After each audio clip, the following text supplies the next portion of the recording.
Shalom. Welcome to our study on Daniel, visions and dreams of the end times. Shalom. தானியேலுடைய சொப்பனத்தையும் தரிசனத்தையும் கடைசி காலத்தையும் குறித்து நாம் தொடர்ந்து பார்த்து கொண்டு வருகிறோம். This is part 5 of our study and we are now looking at the 70 weeks prophecy. இது நம்முடைய ஆராய்ச்சியின் 5ஆம் பகுதியாக இருக்கிறது. 70 வார தரிசனத்தை குறித்து நாம் பார்த்து கொண்டு வருகிறோம். Now in our previous lesson we saw Daniel was reading the book of Jeremiah. கடந்த பாடத்தில் பார்க்கும்போது தானியேல் எரேமியா புத்தகத்தை வாசித்துக் கொண்டிருக்கிறதை நாம் கவனித்தோம். While he was reading the book of Jeremiah, he discovered that the period of captivity of the Jews in Babylon will last for 70 years. இந்த புத்தகத்தை வாசித்துக் கொண்டிருக்கும் பொழுது தானியேல் அறிந்து கொள்கிறார், இப்படியாக இந்த சிறைப்பிடிப்பின் காலகட்டம் அல்லது பேபிலோனின் சிறைப்பிடிப்பின் காலகட்டத்தை முடிவுக்கு வரப்போகிறதை அவர் அறிந்து கொள்கிறார். And he realized that 70 years was going to come to a conclusion and he begins to pray. 70 வருஷம் ஒரு முடிவுக்கு வரப்போகிறபடினாலே அவர் ஜெபிக்க ஆரம்பிக்கிறார்.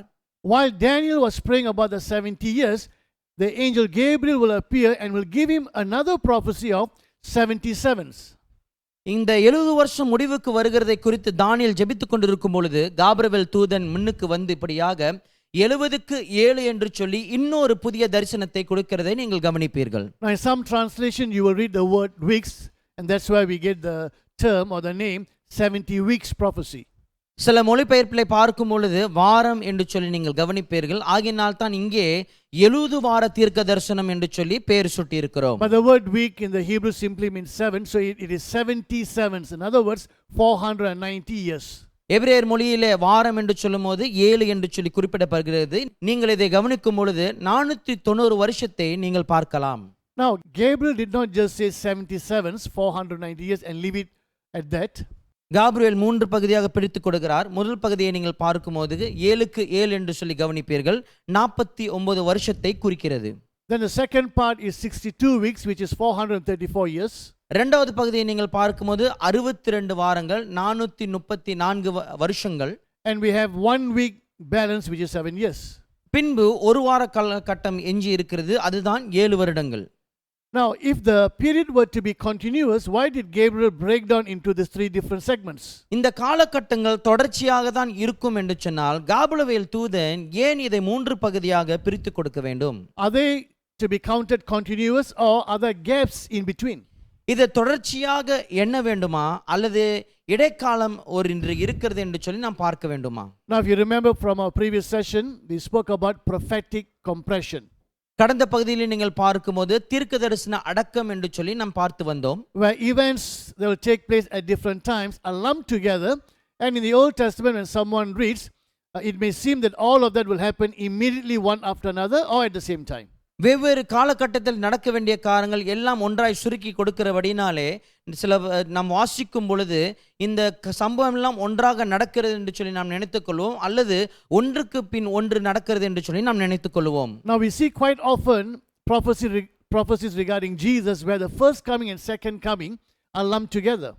அநேக தடவை நாம் வாசித்திருப்போம், இப்படியாக இயேசு கிறிஸ்துவினோட வருகையை பார்க்கும்போது முதலாம் வருகையும் இரண்டாம் வருகையும் ஒன்றாக இணைத்திருக்கிறதை நீங்கள் கவனிப்பீர்கள். Now in our previous session I gave you one example, let me give you one more.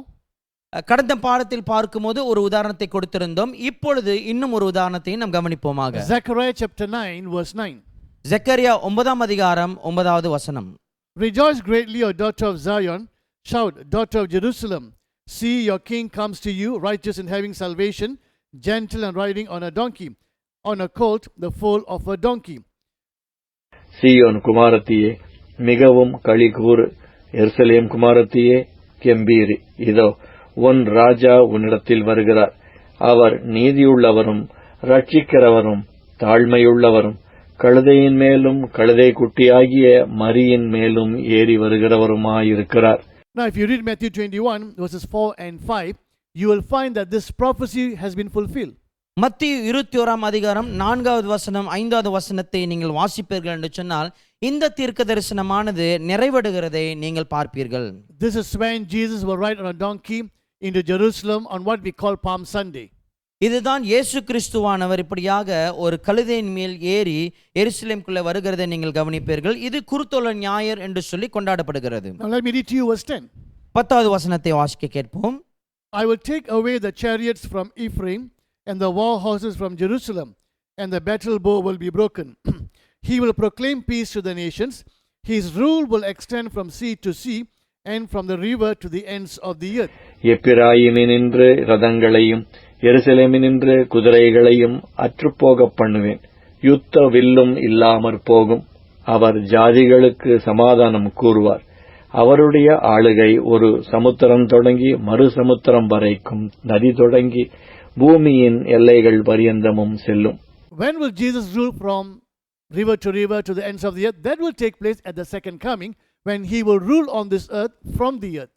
இயேசு கிறிஸ்து எப்பொழுது முழுமையாக நின்று ஆட்சி செய்வார்? எப்பொழுது என்று சொன்னால், இயேசு கிறிஸ்து மீண்டுமாய் பூமிக்கு இரண்டாம் வருகையில் வரும்பொழுது முழுமையான ஆட்சியை அவர் புரிவார். So we find that verse 9 is the first coming and verse 10 is the second coming, but they're put together, but there's a gap in between. இங்கே வசனத்தை நாம் கவனிக்கிறோம். 9வது வசனத்தை கவனிக்கும் போது முதலாம் வருகையை குறிக்கிறது. 10ஆம் வசனத்தை பார்க்கும் போது இரண்டாம் வருகையை குறிக்கிறது. இது இரண்டையும் ஒன்றாக இணைத்து கொடுக்கிறதை நீங்கள் கவனிப்பீர்கள். That's what we call prophetic compression. இதைத்தான் தீர்க்க தரிசனத்தின் அடக்கம் என்று சொல்லி நாம் சொல்வோம். Now let's pick up from where we left off last session. கடந்த பாடத்தில் நாம் எங்கே விட்டோமோ அங்கிருந்து நாம் கவனிப்போமாக. So are the 490 years continuous and are they past, or is it future and other gaps in between? இந்த 490 வருடங்களை பார்க்கும்போது தொடர்ச்சியான ஒன்றா, கடந்த காலமா, அல்லது வரப்போகிற எதிர்காலமா, அல்லது இப்படியாக அங்கங்கே இடைக்காலம் இருக்கிறதா? Now we saw three major views regarding the 70 weeks prophecy. இந்த 70 வார தீர்க்க தரிசனை குறித்து மூன்று முக்கியமான பார்வைகளை குறித்து நாம் கவனித்திருந்தோம். Now one view says that 490 years are continuous and they have already been fulfilled. ஒரு பார்வை சொல்லுகிறது, இந்த 490 வருடங்களை பார்க்கும்போது தொடர்ச்சியாக நடந்த ஒரு காரியம், இது முடிவடைந்து விட்டது என்று சொல்லி சொல்லுவார்கள். Then there are those who believe there is a gap and the final few years have not yet been fulfilled. இன்னும் ஒரு பார்வை இருக்கிறது, இது இடைக்காலம் இருக்கிறது என்று சொல்லி சொல்லுவார்கள்.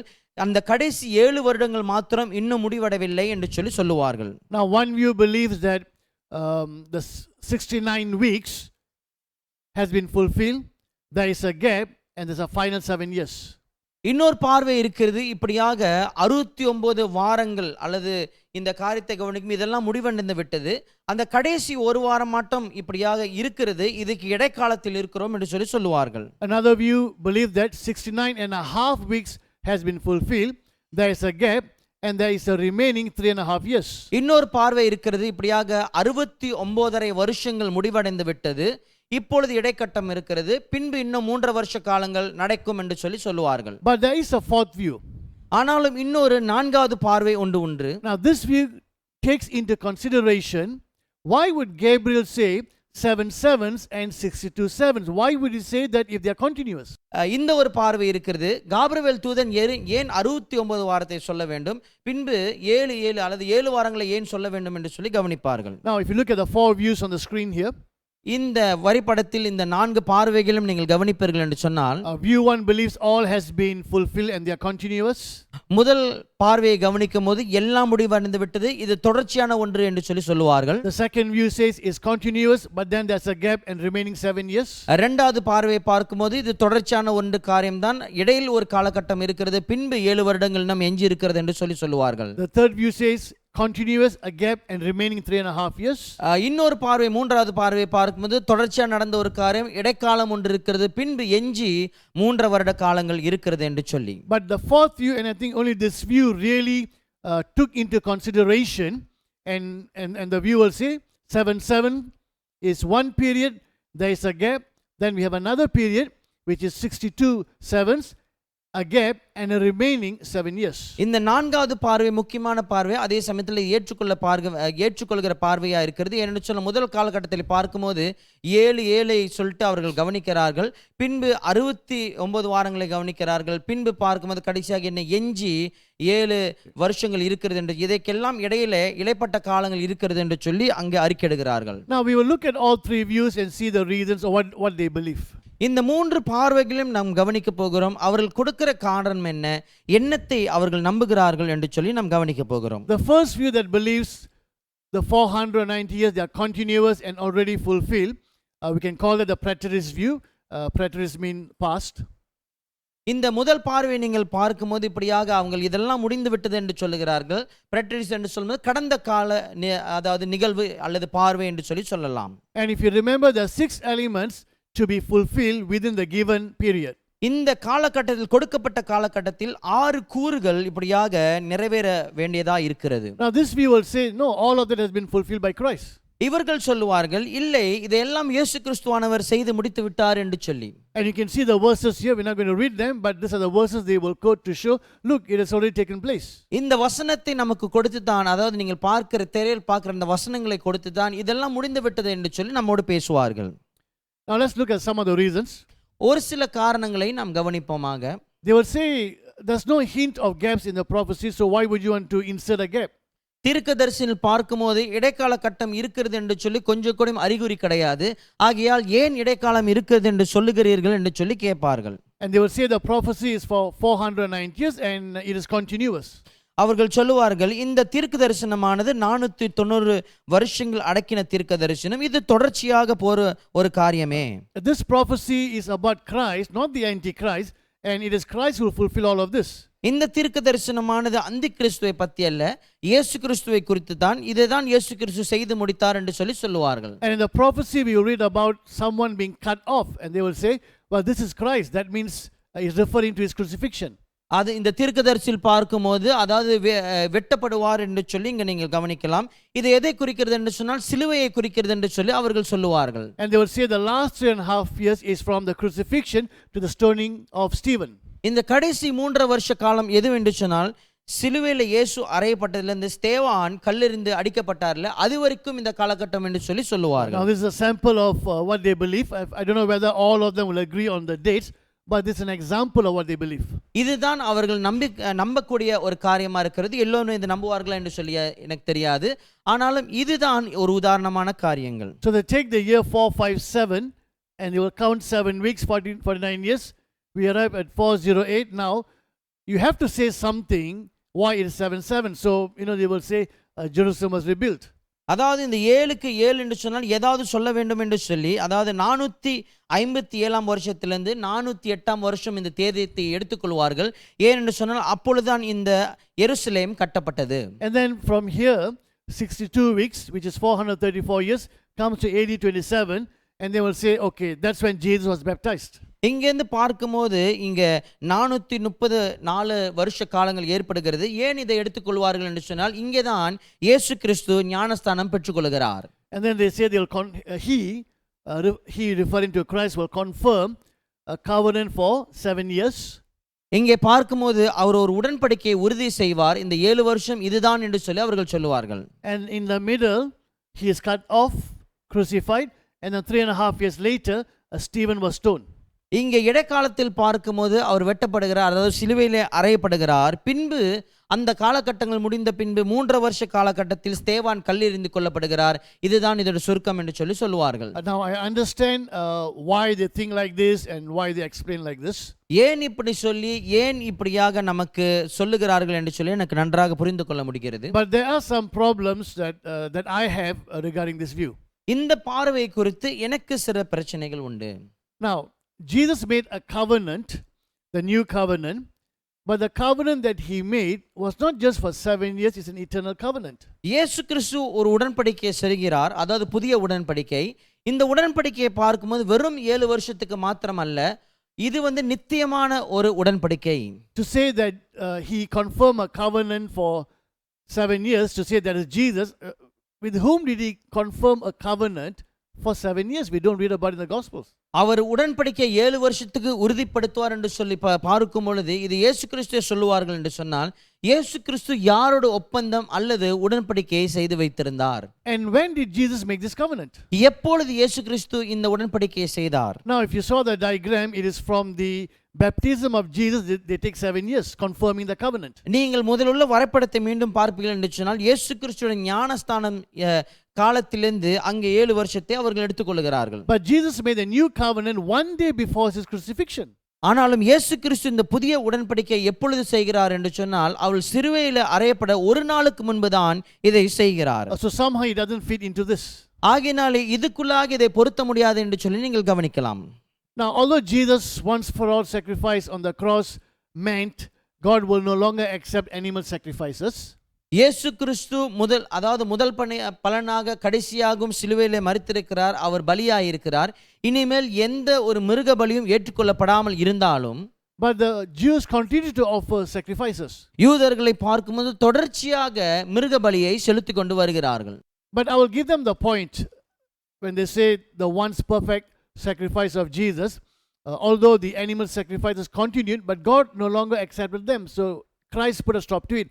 I will accept that explanation. அதாவது அவர்கள் கொடுக்கிற இந்த வெளிப்பாட்டை தெளிவாக்கத்தை நான் ஏற்றுக்கொள்கிறேன். அதாவது இயேசு கிறிஸ்து தான் அவர் சிறந்த பிரதான பலியா இருக்கிறார். ஆகையினாலே அதற்கு பின்பு நடந்த எந்த மிருக பலியா இருந்தாலும் ஆண்டவர் ஏற்றுக்கொள்ள மாட்டார் என்று சொல்லி இந்த காரியத்தை ஏற்றுக்கொள்கிறேன். Now we will also read in the prophecy, he will set up an abomination that causes desolation. Now how does that fit Jesus? What did Jesus do that we can say an abomination that causes desolation? அதாவது அடுத்து நீங்கள் தொடர்ச்சியாக பார்க்கும்போது அழிவை கொண்டு வருகிற தீட்டு பொருளை அவர் ஏற்படுத்துவார் என்று சொல்லி இந்த வசனத்தை நீங்கள் கவனிப்பீர்கள் என்று சொன்னால், இயேசு கிறிஸ்துவானவர் அழிவுக்கு கொண்டு வருகிற தீட்டான ஒரு காரியத்தை எதை செய்திருக்க கூடும்? Now I have read how they explain this, but somehow it doesn't really fit. இதை எப்படி அவங்க நமக்கு வெளிப்பாட்டாய் கொடுப்பாங்க என்று சொல்லி நான் வாசித்திருக்கிறேன். ஆனாலும் இந்த காரியத்தை இதுக்குள்ளாக பொருத்தவே முடியாது. Now when we come to Daniel chapter 11 verse 31, we will read about a person who will put to stop to sacrifices, and when we read that passage, that's definitely not Jesus. இங்கே தானியேல் 11ஆம் அதிகாரம் 31வது வசனத்தை நீங்கள் வாசிக்கும் பொழுது இப்படியாக ஒரு நபர் வந்து இந்த பலியை முற்றிலுமாக அழிப்பார் அல்லது நிறுத்துவார் என்று சொல்லி நீங்கள் கவனிக்கலாம். இதை நீங்கள் படிப்பீர்கள் என்று சொன்னால் இயேசு கிறிஸ்துவை குறித்து சொல்லப்படுகிற காரியம் இல்லவே. But the same thing is said about this person in Daniel chapter 9. How can it suddenly refer to Jesus? So I don't think this can be applied to Jesus. இதே காரியத்தை பார்க்கும்போது தானியேல் 9ஆம் அதிகாரத்தில் நீங்கள் வாசிக்க கூடும். இது இயேசுக்கு பொருந்தாத ஒரு காரியம் ஆகினால் இது இயேசுதான் என்று சொல்லி நாம் எப்படி விளக்கம் கொடுக்க முடியும்? Now although Jesus atoned for wickedness and provided salvation, we still don't see an end to sin or everlasting righteousness on this earth. இயேசு கிறிஸ்து இப்படியாக இந்த அநீதியான காரியங்களுக்கும் இப்படியாக ரட்சிப்பு கொடுக்கிறதுக்கும் நமக்கு நிவாரணமாய் வந்திருக்கலாம். ஆனாலும் இன்னும் நாம் கவனிக்கும் பொழுது இந்த பாவமானதோ அல்லது அநீதியான காரியங்கள் இந்த உலகத்தை விட்டு நிப்பாட்டினதை நாம் கவனிக்கவில்லை. He died for our sins, of course, definitely, but sin has not ended. There's still sin in the world that we see. நிச்சயமாக உறுதியாக நம்முடைய பாவத்துக்காக இயேசு கிறிஸ்து மரித்திருக்கிறார். ஆனாலும் இந்த உலகத்தில் இன்னும் பார்க்கும்போது பாவமோ இன்னும் நிப்பாட்டம் அடையவில்லை. And if you remember, the focus of the prophecies on the Jews and the city. தீர்க்கதரிசனத்தினுடைய முக்கியமான கவனிப்பு எதுமேல் இருக்கிறது என்று சொன்னால் இஸ்ரவேல் மீதும் அந்த பட்டணத்தின் மீதும் தான் இருக்கிறது. We don't see an end to sin or everlasting righteousness in Israel. இஸ்ரேலில் பார்க்கும்போது இப்படியாக பாவத்துக்கு ஒரு நிப்பாட்டம் நிறுத்தல் வரவில்லை. அதே சமயத்தில் நித்திய நீதியும் இன்னும் பிறக்கவில்லை என்று சொல்லித்தான் நாம் அறிகிறோம். In fact, one of the biggest sins they need to repent is rejecting their very own Messiah. பெரிய முக்கியமான ஒரு பாவத்தை அவர்கள் மனம் திரும்ப வேண்டும் என்று சொன்னால் அவர்களுடைய சொந்த மேசியாவை அவர்கள் புறக்கணித்த காரியம்தான். So it will be better to see that the 6 elements initiated by the crucifixion of Jesus, and when Jesus returns, all of this will be brought to a completion. இந்த 6 முக்கியமான கூறுகளை பார்க்கும்போது இயேசு கிறிஸ்து ஆக்கிரமித்திருக்கிறார். இந்த காரியம் எல்லாம் முடிவடைகிறதை நாம் கவனிக்க வேண்டும். And Hebrews 9:28, when Jesus appears the second time, he will bring salvation to those who are waiting for him. எபிரேயர் 9 நீங்கள் கவனிக்கும் பொழுது இயேசு கிறிஸ்துவான இரண்டாம் வருகையிலே வரும் பொழுது அவருக்கெல்லாம் யாரெல்லாம் காத்திருக்கிறார்களோ அவர்களுக்கு இயேசு ரட்சிப்பை கொண்டு வருவார் என்று சொல்லி நீங்கள் வாசிக்கலாம். Now I don't want to sidetrack, but those of you know a little bit about the doctrine of salvation. We have salvation past, salvation present, salvation future.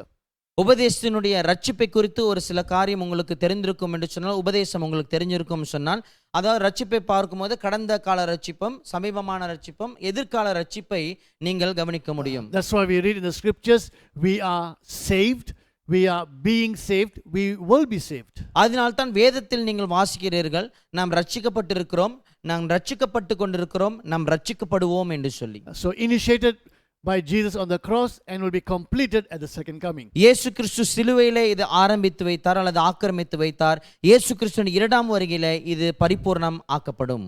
Now we look at the futuristic views and the 2 variations.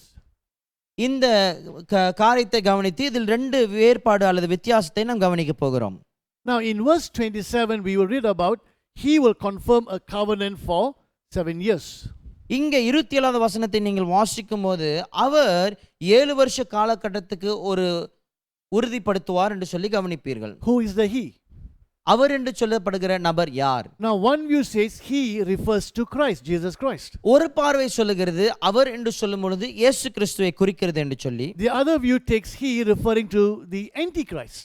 இன்னொரு பார்வையை பார்க்கும்போது அவர் என்று சொல்லப்படும் பொழுது அந்தி கிறிஸ்துவை குறிக்கிறது என்று சொல்லி சொல்லுவார்கள். Now it's amazing and shocking even to see how you can have two completely contrasting views. இந்த காரியத்தை பார்க்கும் மிகவும் அதிர்ச்சியாக இருக்கிறது. ரெண்டு காரியமும் எப்படி எதிராக அல்லது முரண்பாடாக இருக்கிறது என்று சொல்லி நீங்கள் பார்க்கலாம்.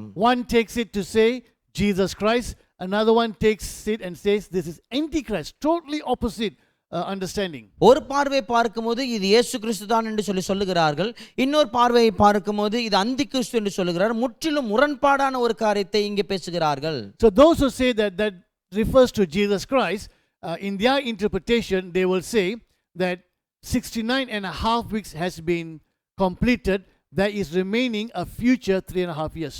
இயேசு கிறிஸ்து தான் என்று சொல்லுகிறவர்கள் இப்படியாக 69.5 வாரங்கள் முடிந்து விட்டது என்று சொல்லுவார்கள். எஞ்சிருக்கிறது இன்னும் 3.5 வருஷங்கள் என்று சொல்லி சொல்லுவார்கள். The 6 elements can only be done or be completed by the Messiah Jesus. இந்த 6 கூறுகளை பார்க்கும் பொழுது இயேசு கிறிஸ்துவால் மாத்திரமே செய்யப்பட முடியும் என்று சொல்லி சொல்லுவார்கள். Now I agree to that. இதை நான் ஒற்றுக்கொள்கிறேன். The cutting off refers to Jesus crucifixion, which I also agree. இது அதாவது வெட்டப்படுகிறது அல்லது இயேசு கிறிஸ்துவினுடைய மரணத்தை பார்க்கும்போது இதையும் நான் ஒற்றுக்கொள்கிறேன். And they believe the one who will put to an end to sacrifices is the Messiah. And how does he do that? By his death on the cross. இந்த மிருகத்தினுடைய பலியை நிப்பாட்டுகிறவர் மேசியா என்று சொல்லுவார்கள். இதை இயேசுதான் என்று சொல்லி இதை நான் ஏற்றுக்கொள்கிறேன். And then they will say that in the middle of the 7 he'll put an end to sacrifices. That's referring to his crucifixion after 3.5 years of ministry. இங்கே பார்க்கும்போது அந்த கடைசி 70 பார்க்கும் பொழுது இது இடைக்கால கட்டத்தில் அவர் இந்த காரியத்துக்கு நிப்பாட்டம் கொண்டு வருவார் என்று சொல்லுவார்கள். அதாவது அவருடைய மரணம், சிலுவையின் மரணம் என்று சொல்லி சொல்லுவார்கள். And there is a gap, there is a 3.5 years remaining, and this is taken up in the book of Revelation. இங்கே எஞ்சி 3.5 வருஷங்கள் இருக்கிறது, அதாவது இடைக்காலம் இருக்கிறது. இது வெளிப்படுத்தின புத்தகத்தில் ஏற்படுத்தப்பட்டிருக்கிறது என்று சொல்லி சொல்லுவார்கள். Now the other futuristic view that says no, the 7 years balance, இன்னொரு பார்வையை பார்க்கும்போது இன்னும் 7 வருஷ காலம் எஞ்சி இருக்கிறது என்று சொல்லி சொல்லுவார்கள். they will say the one who confirms the covenant is the antichrist. இந்த உடன்படிக்கையை உறுதிப்படுத்துகிறவர் யார் என்று சொன்னால் அந்தி கிறிஸ்து என்று சொல்லி சொல்லுவார்கள். They will say that the antichrist will make a peace treaty with Israel. பார்க்கும் பொழுது அந்தி கிறிஸ்து இஸ்ரவேலுக்கும் மற்றவர்களுக்கும் இப்படியாக சமாதான ஒப்பந்தத்தை ஏற்படுத்துவான் என்று சொல்லி சொல்லுவார்கள். And they will say that the first 3.5 years will be peaceful. அவர்கள் சொல்லுவார்கள் முதல் 3.5 வருஷ காலகட்டத்தை பார்க்கும்போது சமாதானத்தின் வருஷங்களாக இருக்கும். And in the middle he will break the covenant, he will put stop to the sacrifices. இந்த இடைக்கால அல்லது 3.5 வருஷம் கழிந்த பின்பு அவன் என்ன செய்வான்? உடன்படிக்கை உடைத்து இந்த பலிகள் செலுத்துவதை நிப்பாட்டி விடுவான். Then the remaining 3.5 years is what is called the great tribulation. இந்த எஞ்சி வருகிற அடுத்து வருகிற 3.5 வருஷங்களை பார்க்கும்போது அதுதான் மகா உபத்திரம் என்று சொல்லி சொல்லுவார்கள். Now obviously all the three views, there's some elements of truth in them. இந்த 3 பார்வைகளை வைத்து நீங்கள் கவனிக்கும் பொழுது கொஞ்ச நாச்சும் உண்மையான காரியங்கள் இதில் அடங்கி இருக்கிறது தான். But I think the key thing that they've missed is the division between the 7 sevens and the 62 sevens. இந்த முக்கியமான காரியத்தை அவர்கள் இழந்து போனது அல்லது விட்ட ஒரு காரியம் என்னவென்று சொன்னால் இந்த 7:7க்கும் 62:7க்கும் இருக்கிற வித்தியாசம் அல்லது இடைக்காலத்தை விட்டு விட்டார்கள். Now the fourth view is the one that I am following because I think this really takes into consideration the divisions. Also we will see later who gives the command to rebuild or to restore. அதாவது இந்த 4வது பார்வையை பார்க்கும்போது இதுதான் நான் ஏற்றுக்கொள்ள காரியம், அதே சமயத்தில் ஏற்றுக்கொள்ளக்கூடிய காரியமாக இருக்கிறது. ஏனென்று சொன்னால் இதனுடைய பிரிவினை பார்க்கும்போது பின்பு யார் இந்த கட்டளை கொடுக்கிறது அல்லது அறிக்கையை கொடுக்கிறது, இதை கட்டலாம் கட்டக்கூடாது என்று சொல்லி நாம் இதில் பார்க்கலாம். Now I'm going to call this the progressive view. I don't know whether those with the same view what name they have, but I'm going to call it the progressive view. இந்த பார்வையை பார்க்கும்போது மற்றவர்கள் என்ன தலைப்பு கொடுத்திருப்பார்கள் என்று சொல்லி தெரியாது. ஆனால் நான் கொடுக்கிற தலைப்பு என்னவென்று சொன்னால் தொடர்ச்சியான ஒரு பார்வை. So we have the preterist view, those who say all has been fulfilled, is finished. கடந்த கால பார்வை அல்லது எல்லாம் முடிந்த ஒரு காரியம் என்று சொல்லுகிற ஒரு பார்வை இருக்கிறது. And then we saw the two variations of the futuristic view. பின்பு பார்க்கும்போது எதிர்காலத்தினுடைய பார்வை குறித்து ரெண்டு வித்தியாசமான காரியத்தை நாம் கவனித்திருக்கிறோம். And now let's look at the progressive view. இப்பொழுது பார்க்கும்போது வளர்ந்து வருகிற அல்லது தொடர்ச்சியான ஒரு பார்வையை நாம் கவனிப்போமாக. Now this view takes into consideration why did Gabriel say 7 sevens and then 62 sevens and then we have a remaining 7 years. இங்கே காபிரியேல் சொன்ன இந்த காலகட்டங்கள் பிரிவினையை இப்படியாக நாம் ஏற்றுக்கொள்ளலாம். அதாவது என்ன சொல்லியிருந்தார் சொன்னால் முதல் 7 பின்பு 62 7 பின்பு ஒரு 7 சொல்லிட்டு அவர் சொல்லியிருக்கிறார். So we have 7 sevens of 49 years and there will be a gap, and then we have the second part which is 62 sevens 434 years, and then there's a gap, and then we have the remaining 7 years.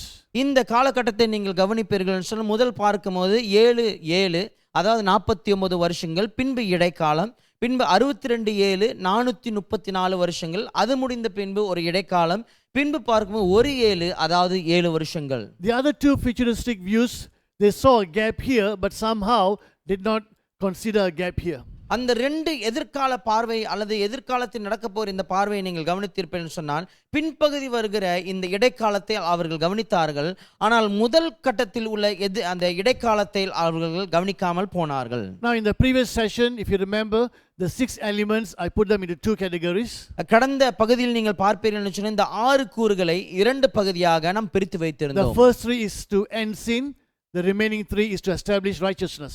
முதல் 3 பார்க்கும்போது பாவத்தை முற்றிலுமாய் தொலைக்கும்படியாக அல்லது ஒழிக்கும்படியாக, பின்பு 3 பார்க்கும்போது நீதியை நிலைநாட்டும்படியாக நீங்கள் கவனித்திருப்பீர்கள். Now simplified things, so I hope this will be helpful.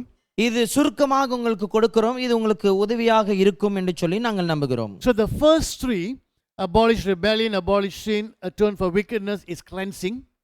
இந்த கூறுகளில் பார்க்கும்போது 3 முதல் காரியத்தை நாம் கவனிக்கிறோம். இப்படியாக முரட்டாட்டத்தை தவிர்க்கவும், பாவத்தை தொலைக்கவும், அநீதியை இப்படியாக நிவர்த்தி செய்யும் என்று சொல்லி பார்க்கும்போது இது சுத்தமாக்குதலில் அடங்கியிருக்கிறது. The remaining 3, announce righteousness, accomplish vision, anoint most holy place, is consecration. இந்த அடுத்த 3 கூறுகளை நீங்கள் கவனிக்கும் போது எதுவென்று சொன்னால் இப்படியாக நீதியை அறிக்கை செய்வதும், தரிசனத்தை நிறைவேற்றுவதும், மகா பரிசுத்தம் உள்ளவரை அபிஷேகம் பண்ண பார்க்கும்போது இது சுத்திகரிப்பை காண்பிக்கிறது. And all 6 are to be completed within the given time, which is 7 weeks, 62 weeks and 1 week, total of 70 weeks or 490 years.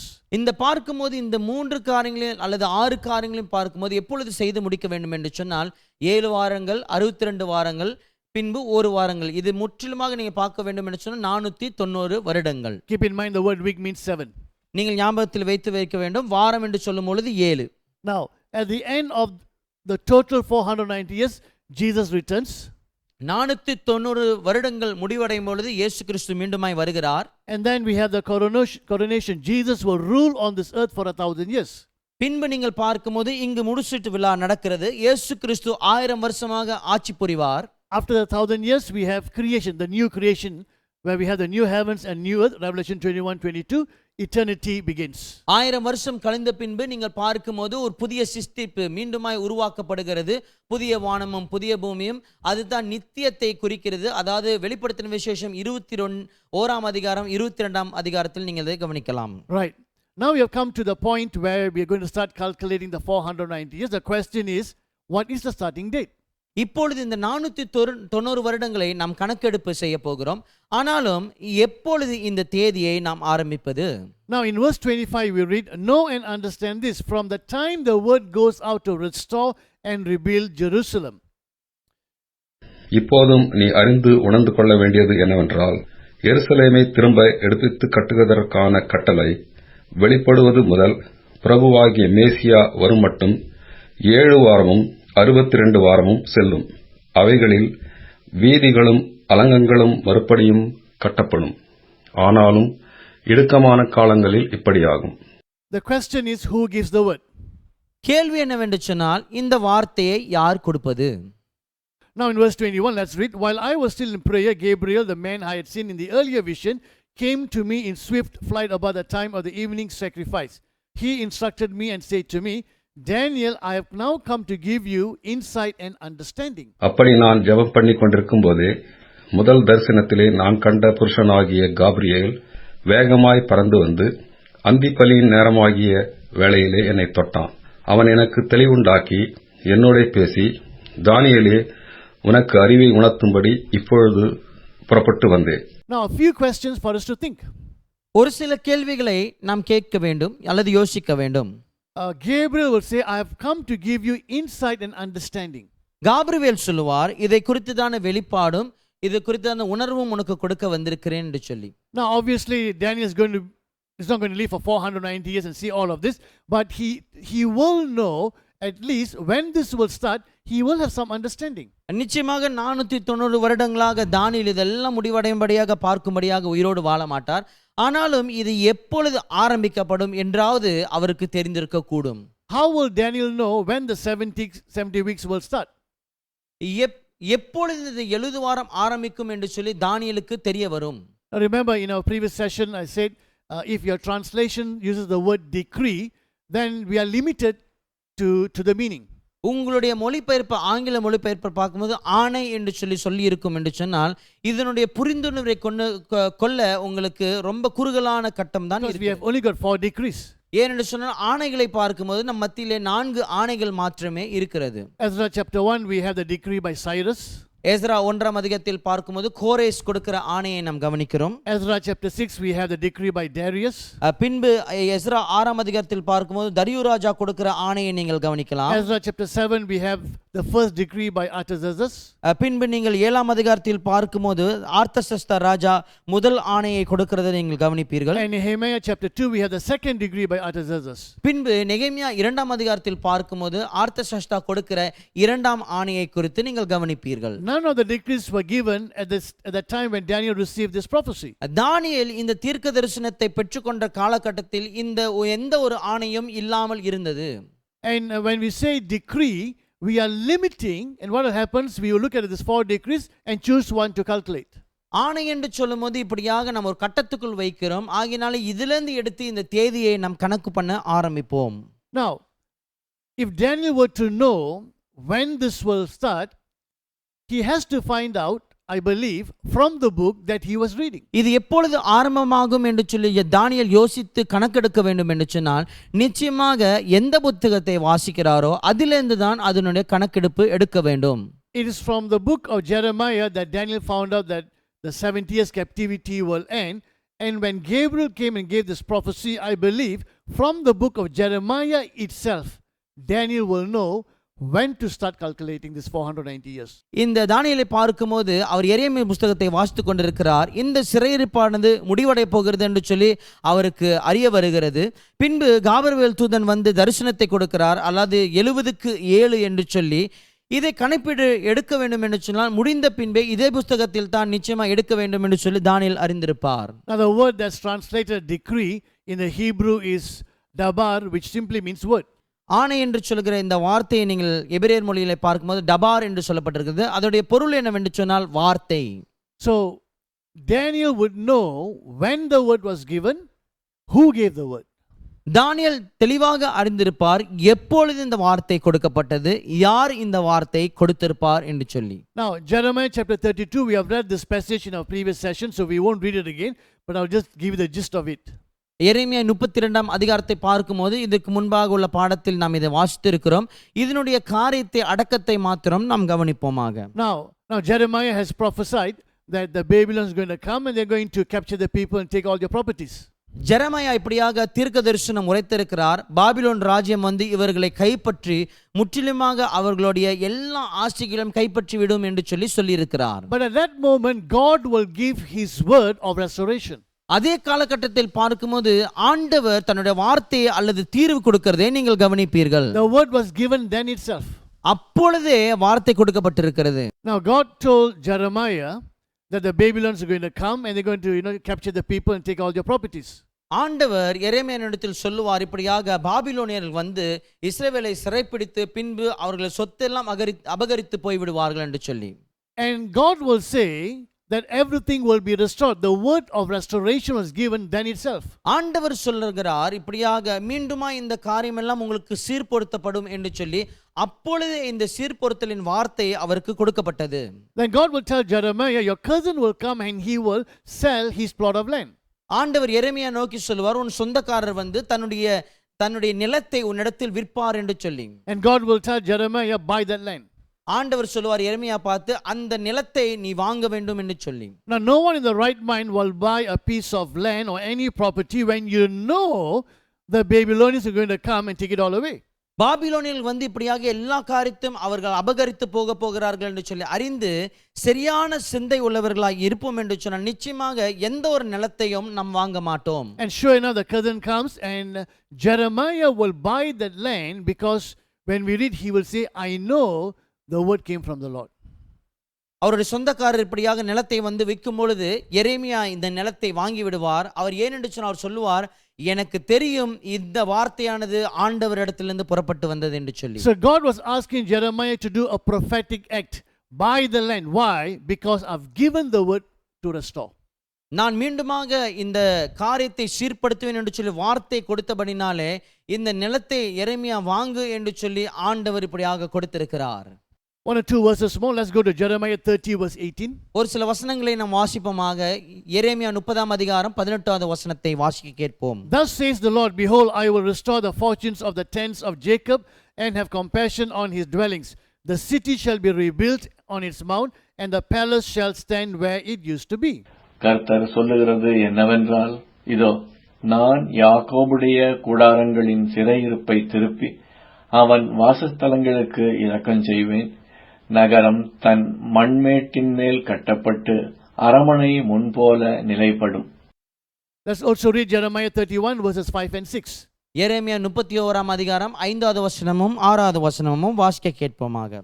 Again you shall plant vineyards on the mountains of Samaria. The planters shall plant and shall enjoy the fruit. For there shall be a day when watchmen will call in the hill country of Ephraim, arise and let us go up to Zion to the Lord our God. மறுபடியும் சமாரியாவின் மலைகளிலே திராட்சை தோட்டங்களை நாட்டுவாய். நாட்டுகிறவர்கள் அவைகளை நாட்டி அதன் பலனை அனுபவிப்பார்கள். எழுந்திருங்கள், சீயோனில் நம்முடைய தேவனாகிய கர்த்தருக்கு போவோம் வாருங்கள் என்று எப்பிராயீமின் மலைகளில் உள்ள ஜாமக்காரர் கூறும் காலம் வரும். Now, why would people from Samaria and Ephraim will go up to Zion? சமாரிலிருந்தும் எப்ரேமில் இருந்தும் ஏன் அவர்கள் சியோனுக்கு ஜனங்கள் போக வேண்டும்? That means the temple will be rebuilt in Jerusalem. That is why they want to go to Zion, to Jerusalem. ஆலயமானது மீண்டுமாய் எருசலேமிலே கட்டப்பட வேண்டும். ஆகினால் தான் இவர்கள் சீயோன் மீண்டுமாய் வந்தடைய வேண்டும். Jeremiah 31:38. எரேமியா 31ஆம் அதிகாரம் 38வது வசனம். Behold, the days are coming, declares the Lord, when the city shall be rebuilt for the Lord from the tower of Hananel to the corner gate. இதோ நாட்கள் வருமென்று கர்த்தர் சொல்லுகிறார்.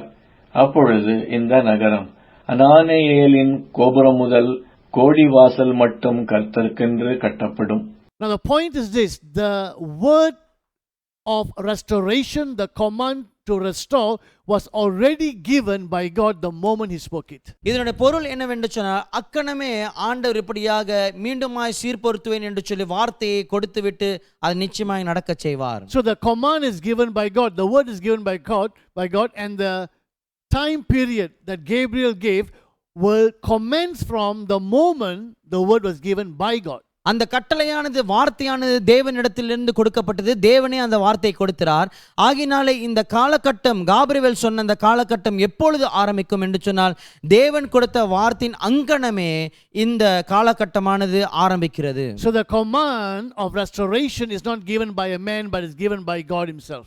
சீர்பொருத்தல், மீண்டுமான சீர்பொருத்தல் மனுஷனால் கொடுக்கப்பட்ட ஒரு காரியம் அல்ல, தேவனாலேயே கொடுக்கப்பட்ட ஒரு ஆணையாக கட்டளையாக இருக்கிறது. It doesn't start from a decree of a human king, it starts from the word of God. மனுஷனால் இருக்கிற ராஜாவினிடத்தில் வந்த ஒரு ஆணை கிடையாது, தேவனிடத்திலிருந்து புறப்பட்டு வந்த ஒரு வார்த்தையா இது காணப்படுகிறது. And the three kings, that Cyrus, Darius and Artaxerxes, they carry out their part of the command. இந்த இந்த மூன்று ராஜாக்களை நீங்கள் கவனிக்கும் போது கோரேஸ், தரியு, பின்பு ஆர்த்தசஸ்தாவை நீங்கள் கவனிக்கும் போது இவர்கள் அவர்களுக்கு விதிக்கப்பட்ட ஆணையை அல்லது கட்டளையை அவர்கள் செய்கிறார்கள். I think Ezra chapter 6 verse 14 really captures this. We read it in our previous session, but let's read it again. Ezra 6ஆம் அதிகாரம் 14வது வசனத்தை பார்க்கும்போது இந்த காரியத்தை சிறந்ததாய் பிடித்து வைத்திருக்கிறது. ஆகினாலே மீண்டுமாய் இந்த வசனத்தை நாம் வாசிப்போமாக. So the elders of the Jews continued to build and prosper under the preaching of Haggai, the prophet, and Zechariah, a descendant of Edom. They finished building the temple according to the command of the God of Israel and the decrees of Cyrus, Darius, and Artaxerxes, kings of Persia. அப்படியே யூதரின் மூப்பர் கட்டினார்கள். தீர்க்கதரிசியாகிய ஆகாயும் இத்தோவின் குமாரனாகிய சகரியாவும் தீர்க்கதரிசனம் சொல்லி வந்தபடியினால் அவர்களுடைய காரியம் கைகூடி வந்தது. அவர்கள் இஸ்ரவேலின் தேவனுடைய கட்டளைப்படியையும் கோரேஸ், தரியு, பெர்சியாவின் ராஜாவாகிய அர்தசஷ்டா என்பவர்களுடைய கட்டளைப்படியையும் அதை கட்டி முடித்தார்கள். Now we know who gave the word. The question is, when was this word given? இப்பொழுது நாம் கண்டு கொண்டு விட்டோம் யார் இந்த வார்த்தை கொடுத்தது என்று சொல்லி. கேள்வி என்னவென்று சொன்னால் எப்பொழுது இந்த வார்த்தை கொடுக்கப்பட்டது? Now we have read a few verses from Jeremiah 31 and 32. எரேமியா 31ஆம் அதிகாரம் 32ஆம் அதிகாரத்தில் ஒரு சில வசனங்களை நாம் வாசித்திருக்கிறோம். Now Jeremiah 32 verse 1 gives us the specific year. எரேமியா 32ஆம் அதிகாரம் 1வது வசனம் அந்த திட்டமான வருஷத்தை நமக்கு கொடுக்கிறது. This is the word that came to Jeremiah from the Lord in the 10th year of Zedekiah king of Judah, which was the 18th year of Nebuchadnezzar. நெபுகாத் நேச்சாரின் 18ஆம் வருஷத்துக்கு சரியான யூதாவின் ராஜாவாகிய சிதேக்கியா அரசாண்ட 10ஆம் வருஷத்தில் கர்த்தரால் எரேமியாவுக்கு உண்டான வார்த்தை. Now we would have read this passage many times before, but now the next time when you read, God is giving the specific year when he gave his word. இந்த வருஷத்தை ரிப்பீட் இந்த வசனத்தை நாம் அநேக முறை வாசித்திருக்கலாம். ஆனால் நீங்கள் அடுத்த தடவை இந்த வசனத்தை வாசிக்கும் பொழுது ஆண்டவர் எப்பொழுது இந்த காலகட்டம் நடக்கும் என்று சொல்லி திட்டவட்டமாய் கொடுக்கிறதை நீங்கள் கவனிப்பீர்கள். So it's the 10th year of Zedekiah and the 18th year of Nebuchadnezzar. ஜெதேக்கியாவின் வருஷத்தில் 10ஆம் வருஷம், பின்பு நெபுக்கத்நேசர் ராஜாவினுடைய ராஜபாரியத்தில் 18ஆம் வருஷத்தில் இது வருகிறது. Now do you remember the statue in chapter 2? 2ஆம் அதிகாரத்தில் வந்த இந்த சிலையை குறித்து உங்களுக்கு இன்னும் ஞாபகம் இருக்கிறதா? The goal was Babylon. அந்த பொன்னை பார்க்கும்போது Babylon. And if you've taken down notes, you will find that it is from 606 to 539. எப்பொழுது ஆரம்பிக்கிறது என்று சொன்னால் கிமு 606ஆம் வருஷத்திலிருந்து 539ஆம் வருஷம் வரை. So the 18th year will be from 606, take away 18 years, we will arrive at 588. இந்த 606ஆம் வருஷத்திலிருந்து, அதாவது கிமு 606ஆம் வருஷத்திலிருந்து 18 வருஷ காலம் நீங்கள் எடுத்துக்கொள்வீர்கள் என்று சொன்னால் எங்கே வந்து அடைவீர்கள் என்று சொன்னால் 588ஆம் ஆண்டு. Now Zedekiah became king in 597. ஜெதேக்கியாவை பார்க்கும்போது கிமு 597ஆம் ஆண்டில் ராஜாவாக ஆகிறார். So what is the 10th year? ஆகினால் இந்த 10வது வருஷம் எது? Now the Global Study Bible says the 10th year would be around 588, 587. Global study பைபிளில் நீங்கள் வாசிக்கும் பொழுது நீங்கள் வாசிப்பீர்கள் கிமு 588ஆம் ஆண்டிலிருந்து கிமு 587ஆம் ஆண்டு வரைக்கும் கொடுத்திருப்பார்கள். The New Bible Commentary gives it the same thing, 588 or 7. இன்னொரு கமெண்ட்ரியில் நீங்கள் கவனிப்பீர்கள் என்று சொன்னால் 588ஆம் ஆண்டு அல்லது 587ஆம் ஆண்டு என்று சொல்லி சொல்லப்பட்டிருக்கும். The Interpreter's Bible says it is 588. இன்னொரு மொழிபெயர்ப்பில் நீங்கள் பார்ப்பீங்கன்னு சொன்னால் 588ஆம் ஆண்டு என்று சொல்லி சொல்லப்பட்டிருக்கும். Now the 18th year of Nebuchadnezzar is 588. நெபுக்கத்நேசாரின் 18ஆம் வருஷம் எது என்று சொன்னால் 588ஆம் வருஷம். And here of course we have 588 and 587. Now we wonder why do the years differ? இங்கே நீங்கள் கவனிக்கும் போது 588ஆம் வருஷம் பின்பு 587ஆம் வருஷம் என்று சொல்லி நீங்கள் கவனிப்பீர்கள். ஏன் இந்த வருஷம் வேறுபடுகிறது? Sometimes we read about the Babylon captivity 606, some books will say 605. சில புத்தகங்களை வாசிக்கும் பொழுது இந்த பாபிலோனுடைய சிறைப்பிடிப்பை பார்க்கும்போது 606ஆம் ஆண்டு என்று சொல்லுவார்கள். சில புத்தகத்தை நீங்கள் வாசிக்கும் போது 605ஆம் வருஷம் என்று சொல்லி சொல்லுவார்கள். It's like this, 31st December and 1st January, the two different years. நீங்க பார்க்கும்போது 31ஆம் தேதி டிசம்பர் மாதம் 31ஆம் தேதி பார்க்கும்போது ஒன்றாம் மாதம் 1ஆம் தேதி ஜனவரி 1ஆம் தேதி பார்க்கும்போது வெவ்வேறு வருஷங்களாக கணக்கப்படும். But it's just one day apart. ஆனாலும் இதை பார்க்கும்போது வித்தியாசம் என்ன ஒரு நாள் தாமே. So it depends on how the scholars will count. So usually we see sometimes, 1 year in difference. இந்த பண்டிதர்கள் எப்படி கணக்கு பண்ணுகிறார்கள் என்று சொல்லி அவர்களுடைய பொருட்கள் ஆகியனால தான் இப்படிப்பட்ட ஒரு வருஷ கால வித்தியாசத்தை நீங்கள் கவனிப்பீர்கள். Now we can take either 587 or 588. நீங்கள் 587ஆம் வருஷத்தையும் எடுத்துக்கொள்ளலாம் அல்லது 588ஆம் வருஷத்தையும் நீங்கள் எடுத்துக்கொள்ளலாம். But I'm going to choose 588 because it corresponds to the 18th year of King Nebuchadnezzar. ஆனாலும் நான் 588ஆம் ஆண்டை எடுத்துக்கொள்ள போகிறேன். ஏனென்று சொன்னால் இந்த பாபிலோனின் ராஜாவினுடைய ஆண்டை பார்க்கும்போது 588ஆம் ஆண்டில் நாம் கவனிக்கிறோம். Now, the starting date therefore is the word of God that was released, that was given in 588. ஆகினாலே இந்த ஆக்கிரமிப்பின் நாள் அல்லது ஆரம்பத்தின் தேதியை நீங்கள் கவனிக்கும் பொழுது ஆண்டவர் கொடுத்த வார்த்தை 588ஆம் வருஷத்தில் ஏற்பட்டது. Now there's going to be a lot of calculations. இங்கே பார்க்கும்போது நம்ம அநேக கணக்குகளை கவனிக்க போகிறோம். For some, if you're hearing this for the first time, it may be just too much to remember them. ஒரு சில ஆட்களை பார்க்கும்போது இது முதல் தடவை நீங்க கேட்பீங்கன்னு சொன்னா இது ஞாபகம் படுத்திக் கொள்ள கொஞ்சம் கடினமாக தான் இருக்கும். The good thing is, since this is a recording, you can stop and listen again. நற்செய்தி என்னவென்று சொன்னால் இது பதிவிறக்கம் செய்கிறபடினாலே நீங்கள் இப்படியாக நிப்பாட்டி மீண்டுமாய் நீங்கள் கேட்டுக்கொள்ளலாம். This lesson, in fact, all the previous lessons we have done and those we're going to do, this is not kind of lesson you can just listen one time and grasp everything. இந்த பாடத்தையும் சரி இதுக்கு முன்பாக வந்து பாடத்தையும் சரி இல்லது எதிர்காலத்தில் வரப்போட பாடத்தையும் சரி ஒரு தடவை கேட்டு நம்ம புரிந்து கொள்கிற விஷயம் அல்ல. நீங்கள் சில முறை மீண்டும் மீண்டுமாய் கேட்கலாம். Yeah, so you may have to listen 2 or 3 times. Stop the video, read the scriptures, calculate by yourself. When you do this, 1, the understanding will increase, and 2, you remember more. நீங்கள் ஒரு 2 தடவை இந்த வீடியோவை பார்த்துருக்கலாம். அடுத்த தடவை நீங்கள் பார்க்கும்போது இப்படியாக அதை நிப்பாட்டி இந்த வருஷத்தை நீங்களாம் எழுதி வைத்து அதோட கடைப்பீடை எடுக்கலாம். இப்படி நீங்கள் செய்யும் பொழுது முதல் காரியம் உங்களுக்கு இன்னும் புரிந்துணர்வு கூட வரும். இரண்டாவது காரியம் என்னவென்று சொன்னால் இது உங்களுக்கு ஞாபகம் இப்படியாக ஏற்படுத்திவிடும். Now the next time when you open the book of Daniel and you turn any page, whether it's a beast or whatever, if you want to know and say I know what it means, if you want to have that kind of understanding, you will have to listen to this a few times. இந்த அதாவது தானியேல் புத்தகத்தை நீங்கள் எடுத்து வாசிக்கும் பொழுது இந்த மிருகம் எனக்கு என்னன்னு தெரியும் இதெல்லாம் என்னன்னு தெரியும்னு சொல்லிட்டு நீங்கள் அந்த நிலைக்கு வர வேண்டும் என்று சொன்னால் இந்த செய்தியை மீண்டும் மீண்டுமாய் நீங்கள் கேட்க வேண்டும். Now in verse 25, this is Daniel chapter 9 verse 25. இது தானியேல் 9ஆம் அதிகாரம் 25வது வசனத்தை நாம் கவனித்துக் கொண்டிருக்கிறோம். Know therefore and understand that from the going out of the word to restore and build Jerusalem to the coming of an anointed one, a prince, there shall be 7 weeks. Then for 62 weeks it shall be built again with squares and moat, but in a troubled time. இப்போதும் நீ அறிந்து உணர்ந்து கொள்ள வேண்டியது என்னவென்றால் எருசலேமை திரும்ப எடுப்பித்து கட்டுவதற்கான கட்டளை வெளிப்படுவது முதல் பிரபுவாகிய மேசியா வரும் மட்டும் 7 வாரமும் 62 வாரமும் செல்லும். அவைகளில் வீதிகளும் அலங்கங்களும் மறுபடியும் கட்டப்படும். ஆனாலும் இடுக்கமான காலங்களில் இப்படியாகும். A couple of things for us to consider here. ஒரு சில காரியத்தை நீங்கள் நாம் ஏற்றுக்கொள்ளலாம், அது கவனிக்கலாம். Now for Christians, when we read the word the anointed one, or your translation may use the word Messiah, now for us automatically we will think of Jesus Christ.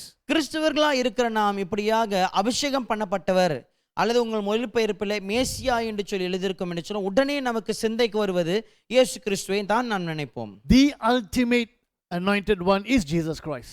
நிச்சயமாக மிகவும் மகத்தான அல்லது பெரிதாக அபிஷேகம் பண்ணப்பட்டவர் யார் என்று சொன்னால் நிச்சயமாக இயேசு கிறிஸ்து தான். But remember the Old Testament, the prophets were anointed, the kings were anointed, the priests were anointed. ஆனாலும் பழைய ஏற்பாட்டில் நீங்கள் பார்க்கும்போது தீர்க்கதரிசி இப்படியாக அபிஷேகம் பண்ணப்படுவார்கள், ராஜா அபிஷேகம் பண்ணப்படுவார்கள் என்று சொல்லி நீங்கள் கவனிக்கலாம். And also some commentaries tell that the phrase the Messiah or the anointed one had not yet become a technical term for Jesus Christ yet by that time. அந்த காலகட்டத்தை பார்க்கும்போது இப்படியாக மேசியா என்கிற இந்த வார்த்தையானது இயேசு கிறிஸ்துவுக்கே குறிக்கப்பட்ட ஒரு வார்த்தை என்று சொல்லி அக்காலத்தில் இன்னும் குறிக்கப்படவில்லை. But there is a prophecy about an anointed one that Daniel would have known about. தானியேல் அறிந்து கொண்ட அல்லது அறிந்திருக்கிற இந்த அபிஷேகம் பண்ணப்பட்டவர் நிச்சயமா ஒருவர் உண்டு. Remember, he's reading the book of Jeremiah. If he has a copy of Jeremiah, I presume he had all the other scriptures that were written before the book of Jeremiah. எரேமியாவின் உடைய இப்படியாக நகல் அவர் கையில் இருக்கும் என்று சொன்னால் நிச்சயமாக நான் நம்புகிறேன் மற்ற புஸ்தகங்கள் நகலும் அவர் கையில் அதுக்கு முன்பாக வந்த புஸ்தகங்கள் இருக்கும் என்று சொல்லி. So Daniel will know who gives the word, when it was given. He will also know who is the anointed one that has been prophesied. தானியேல் நிச்சயமா அறிந்திருப்பார் யார் இந்த வார்த்தை கொடுத்தது, எப்பொழுது கொடுக்கப்பட்டது, அதே சமயத்தில் இந்த அபிஷேகம் பண்ணப்பட்டவர் யார் என்று சொல்லி நிச்சயமாய் தெளிவாக தானியேல் அறிந்திருப்பார். Now look at these different translations. இந்த மற்ற ஆங்கில மொழிபெயர்ப்பை நாம் கவனிப்போமாக. Now the ESV will say coming of an anointed one, a prince. இங்கே பார்க்கும் பொழுது அபிஷேகம் பண்ணப்பட்டவருடைய வருகை அவர்தான் அரசன் என்று சொல்லி. NIV will say until the anointed one, the ruler, comes. இங்க NIV நீங்கள் பார்க்கும்போது இந்த ஆட்சி புரிகிறவர் வர வரைக்கும் அல்லது அபிஷேகம் பண்ணப்பட்டவர் வர வரைக்கும் என்று சொல்லி. The ISV, which is the International Standard Version, says until the anointed commander. இங்கே ISV நீங்கள் கவனிக்கும் பொழுது இப்படியாக அபிஷேகம் பண்ணப்பட்ட தளபதி என்று சொல்லி நீங்கள் கவனிப்பீர்கள். The Good News Bible says until God's chosen leader comes. Good news நீங்கள் பார்க்கும்போது இப்படியாக ஆண்டவரால் தேர்ந்தெடுக்கப்பட்ட தலைவர் வருமளவும் என்று சொல்லி. New English Translation says until an anointed one, a prince, arrives. இங்க நியூ இங்கிலீஷ் டிரான்ஸ்லேஷன் நீங்க பார்க்கும்போது அபிஷேகம் பண்ணப்பட்டவர் அல்லது ஒரு அரசன் வர வரைக்கும் என்று சொல்லி. So from this different translation you see, they're trying to show really that this anointed one is not Jesus Christ. இந்த வெவ்வேறு மொழிபெயர்ப்பில் நீங்கள் பார்க்கும்போது இது நமக்கு தெளிவாக்கம் கொடுக்கிறார்கள், இந்த அபிஷேகம் பண்ணப்பட்டவர் இயேசு கிறிஸ்து அல்ல என்று சொல்லி. Look at the ISV again, until the anointed commander. நீங்க ISV நீங்கள் கவனித்தீங்கன்னு சொன்னா அபிஷேகம் பண்ணப்பட்ட தளபதி என்று சொல்லப்பட்டிருக்கிறது. Now this anointed ruler, this prophesied one, will come at the completion of the 7 sevens, the 49 years. இந்த 49 வருஷம் முடிவருகிற இந்த காலகட்டத்தில் தான் இப்படியாக இந்த அபிஷேகம் பண்ணப்பட்ட தலைவர் வருவார். Now this is important because again the translation that we use we may misunderstand or we even hinder to understand properly. இது ரொம்ப முக்கியமான காரியமா இருக்கிறது. ஏனென்று சொன்னால் நாம் சரியாக புரிந்து கொள்ளாதபடிக்கு சில சமயத்தில் நம்முடைய மொழிபெயர்ப்பின் வேதாகமம் நமக்கு குறையாக காணப்படும். This was my problem in my earlier days because the translation that I read sounded like 7 sevens and 62 sevens is after the 69 weeks that this anointed one comes. அதாவது என்னுடைய ஆரம்ப காலகட்டத்தில் பார்க்கும்போது கடினமாக இருந்தது புரிந்து கொள்ள. என்னுடைய மொழிபெயர்ப்பு அப்படி இருந்தபடினாலே என்னவென்று சொன்னால் இந்த 7 பின்பும் 62 பார்க்கும்போது இதெல்லாம் அபிஷேகம் பண்ணப்பட்டவர் வந்த பின்பு இந்த காரியங்கள் நடைபெறும் என்று சொல்லி சொல்லப்பட்டிருக்கிறது. I think that's how it sounds in the Tamil. It sounds as if you have 7 sevens and 62 7, meaning after 483 years, that's when the anointed one comes. அதாவது தமிழிலும் பார்க்கும்போது இப்படியாக 7 பின்பு 62 நீங்கள் கவனிக்கும் பொழுது அதாவது 483 வருஷங்கள் கழிந்த பின்பு தான் இந்த அபிஷேகம் பண்ணப்பட்டவர் வருவார் என்று சொன்னதை போல பொருள் காணப்படும். Now I just assume, since there are only 4 verses in this prophecy, all the translation was the same thing, but I was mistaken. அப்பொழுது நான் நினைத்து கொண்டிருந்தேன் இதை குறித்து 4 வசனங்கள் மாத்திரமே இருக்கிறது. அப்பொழுது இந்த மொழிபெயர்ப்பினாலே நான் அப்பொழுது தப்பாய் புரிந்து கொண்டேன். Now let's look at some translations where they have really brought it out clearly. And we see that it is after the 49 years this prophesied anointed one comes. இந்த காரியத்தை குறித்து மிகவும் தெளிவாக அல்லது நேர்த்தியாக கொடுத்திருக்கிற சில மொழிபெயர்ப்புகளை பார்ப்போம். அதாவது 49 வருஷங்கள் கழித்து தான் இவர் வருவார் என்று சொல்லி நாம் கவனிக்க போகிறோம். The Bible in basic English, let me read that. Have then the certain knowledge that from the going out of the word for the building again of Jerusalem till the coming of a prince on whom the holy oil has been put will be 7 weeks. In 62 weeks its building will be complete with square and earthwork. So here we find after the 7 weeks is when this prince will come. இங்கே நாம் கவனிக்கிறோம் 7 வாரங்கள் கழிந்த பின்புதான் இந்த அரசன் அல்லது தளபதி வருவார் என்று சொல்லி. Know therefore and understand that from the going out of the word to restore and build Jerusalem to the coming of an anointed one, a prince, there shall be 7 weeks. Then for 62 weeks it shall be built again with squares and moat, but in a troubled time. So ESV puts it after the 49 years is when this anointed one comes. இங்கே இயேசுவிலே பார்க்கும் பொழுது 49 வருஷங்கள் கழிந்த பின்புதான் இந்த அபிஷேகம் பண்ணப்பட்டவர் வருவார் என்று சொல்லி குறிக்கப்பட்டிருக்கிறது. The Good News Translation, note this and understand it. From the time the command is given to rebuild Jerusalem until God's chosen leader comes, 7 times 7 years will pass. Jerusalem will be rebuilt with streets and strong defenses and will stand for 7 times 62 years. But this will be a time of trouble. Also when? After the 49 years. இதிலும் நீங்கள் கவனிக்கும் பொழுது எப்பொழுது என்று சொன்னால் 49 வருஷங்கள் கழிந்த பின்பு.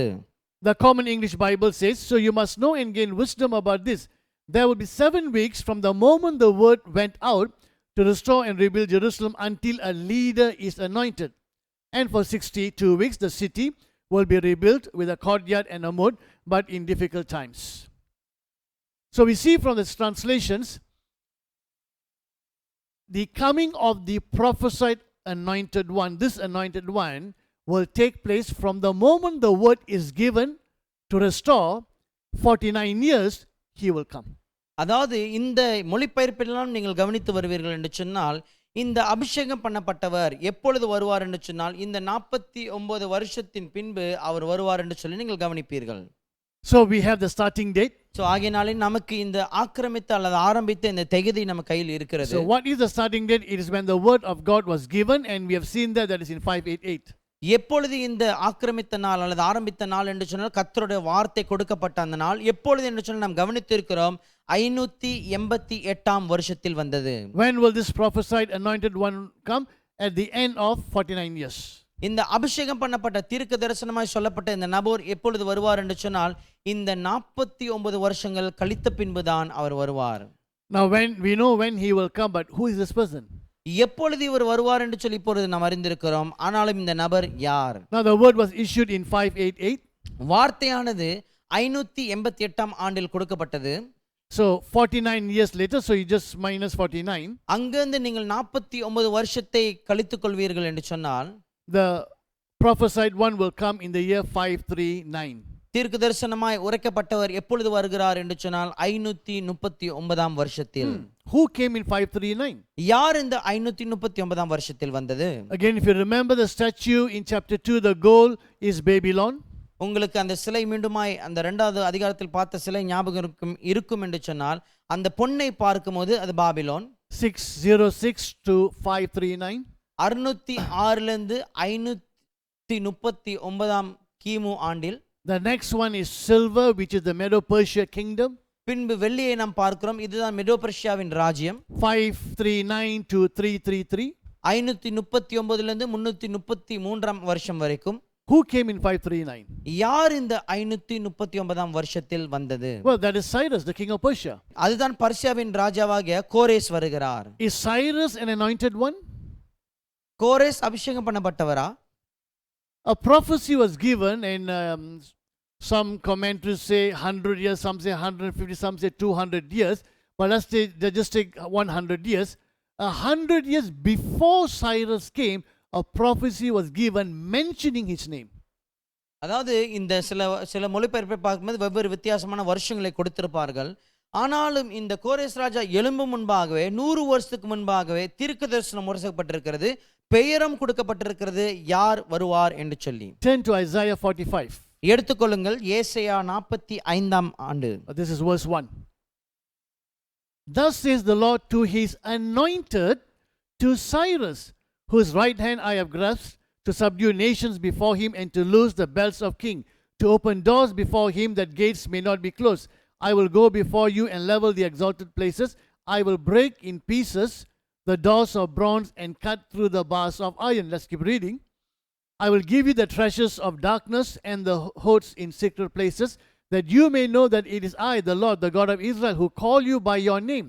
For the sake of my servant Jacob and Israel my chosen, I call you by your name. I name you, though you do not know me. I am the Lord, and there is no other. Besides me, there is no God. I equip you, though you do not know me. கர்த்தராகிய நான் அபிஷேகம் பண்ணின கோரேசுக்கு முன்பாக ஜாதிகளை கீழ்ப்படுத்தி ராஜாக்களின் இடைக்கட்டுகளை அவிழ்க்கும்படிக்கும் அவனுக்கு முன்பாக வாசல்கள் பூட்டப்படாதிருக்க கதவுகளை திறந்து வைக்கும்படிக்கும் அவனை பார்த்து அவன் வலது கையை பிடித்துக்கொண்டு அவனுக்கு சொல்லுகிறதாவது, நான் உனக்கு முன்னே போய் கோணலானவைகளை செவ்வையாக்குவேன். உன்னை பெயர் சொல்லி அழைக்கிற இஸ்ரவேலின் தேவனாகிய கர்த்தர் நானே என்று நீ அறியும்படிக்கு வெண்கல கதவுகளை உடைத்து இருப்பு தாழ்பாள்களை முறித்து அந்தகாரத்தில் இருக்கிற பொக்கிஷங்களையும் ஒளிப்பிடத்தில் இருக்கிற புதையல்களையும் உனக்கு கொடுப்பேன்.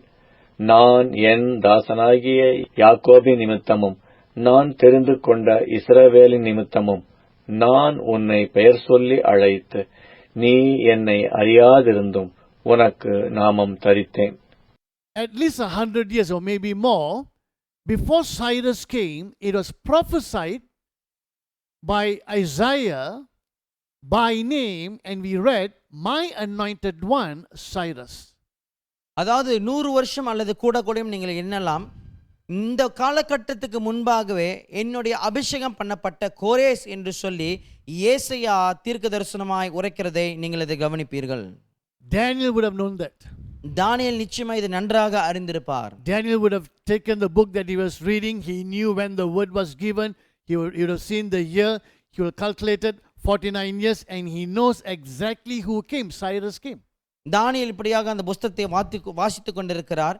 நிச்சயமாக அதன் வருஷத்தை அவர் கணக்கு பண்ணியிருப்பார். ஆகினாலே இந்த வருஷத்திலே கோரேஸ் தான் ராஜாவாக வருவார் என்று சொல்லி நன்றாக அவர் அறிந்திருப்பார். So sure enough, according to the year, according to the prophecy, at the end of the 49 years, Cyrus comes, and it is Cyrus who will allow the Jews to return back to Jerusalem or to Israel. மெய்யாகவே பார்க்கும்போது இப்படியாக இந்த 49 வருஷங்கள் முடிந்த பின்பு இப்படியாக கோரேஸ் தான் ராஜாவாக வருகிறார். கோரேஸ் என்ன செய்கிறார்? இஸ்ரவேலர்கள் மீண்டுமாய் தன்னுடைய தேசத்துக்கு போய் இப்படியாக கட்டும்படியாக அவருக்கு இடம் கொடுக்கிறதை நீங்கள் கவனிப்பீர்கள். Read Ezra 1:1.